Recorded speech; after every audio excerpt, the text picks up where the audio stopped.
Fantastic weekend overall. Alex scores 6 valuable points that are really going to make the difference against our rivals. You can see how close this championship is, and it will remain that way for the further 8 rounds we have remaining. There's a however, there's a but. We don't have 2 cars in the points. Carlos did brilliantly in terms of qualifying, his pace was there, but we got caught up in an instant and it meant he wasn't able to score points for the team, and yet a 9th place was very much on the table for him in that circumstance. The second, however, is we as a team are not getting qualifying just quite right yet. We're on the limit of getting the tyres working, and with a field that's as tight as it was in Monza, and for clarity, that's now the closest grid we've had in Formula 1. I think about 8 tenths separating 20 cars, or in the case of our 2 cars, 90 milliseconds separating whether you're in Q3 or whether you're 14th. You have to get every detail right. As we go forward to Baku, and we'll talk more about that in the future, there's more work that we need to do, and that's really what our next week and a half is all about. What are we going to try differently from where we were to make sure we're in a better place come qualifying? Back to the positives though, the race car that we have is very quick. And of course that's our goal and ambition for this year, so I'm not disappointed by that. It allows us to recover from these situations, but we really do have to execute and get everything clean across these remaining 8 races in order to hold on to that 5th place.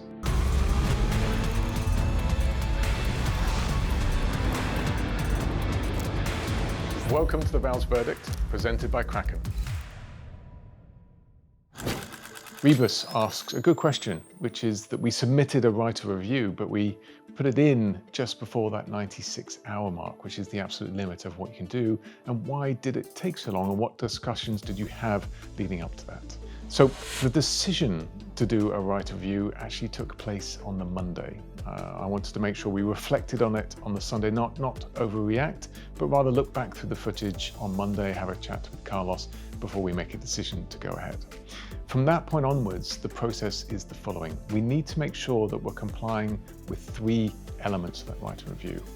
You need information effectively that wasn't available to the stewards at the time of decision, and that information has to be new and it has to be significant.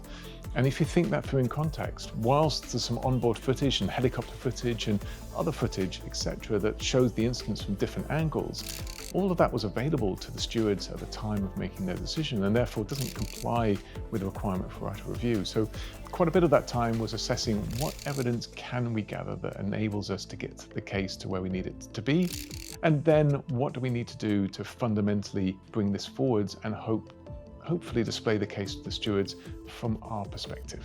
We're respectful of the FI and the stewards in this circumstance. This is not something we want to pull together in a matter of minutes, but rather make sure that, I hope, we're putting forward a comprehensive case that is worth their time in order to talk through. So in part, it's making sure we're really assessing the situation correctly, in part making sure we gather the right evidence, and then in part making sure that we're respectful of everyone's time, so not wasting anyone's time as a result.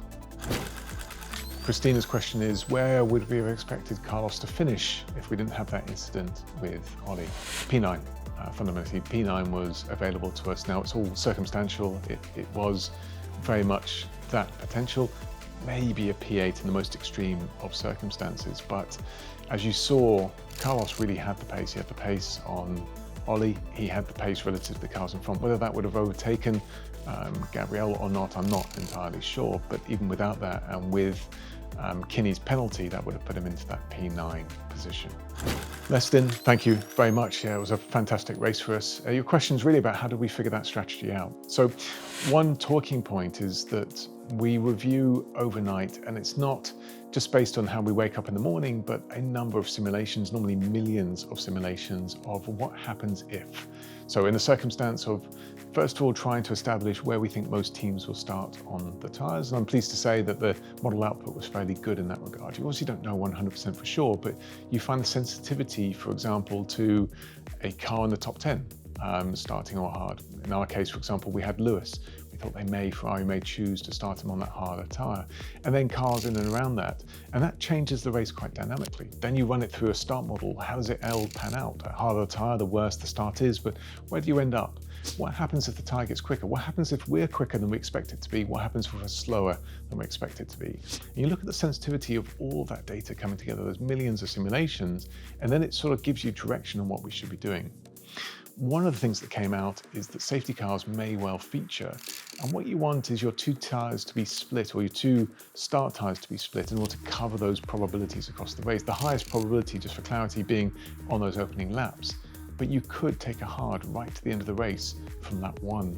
So starting both on hard, it gives you opportunity if the car's very quick, but creates a weakness around that safety car window. Long-winded answer, but fundamentally the way we go around it is just making sure we optimized both cars and how we use both cars across that race distance. And it suggested very much starting on hard was positive, could be positive for both, but it could be a better team game by splitting. Question from Christina on the battery issues that Carlos was experiencing, and will they be resolved for Baku? So it's a harder question to answer than I think you may have been hoping for, but I'll do my best. It wasn't a battery issue so much. The hardware that Mercedes provide is absolutely fantastic, and the software and systems that we've been working together on for many years, provided by Mercedes, again, is good.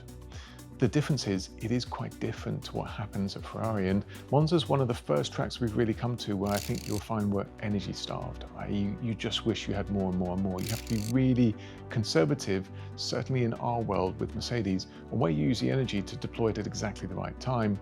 And there's a sequence of buttons you're pushing to effectively use or not use a number of the different energy systems. It's different to Ferrari, but it isn't no less potent. It's just different in that circumstance. And this, because it is the first track where we've been more energy starved, I think has really exposed that we haven't done the best job altogether on how to work on that. That said, what Carlos was talking about is quite useful information on how Ferrari are different to us, and it's information I think we can take forward on how to optimize going forward in the future. But as you saw with Alex, for example, same software, same hardware, it can be used to great effect. And as you saw with Carlos, once we really got on top of it together as a team, he was able to overtake Ollie. So answering the question, it's not a fundamental problem, it's how we use it. There's more we can do for the future, but it's really going forward a learning exercise together.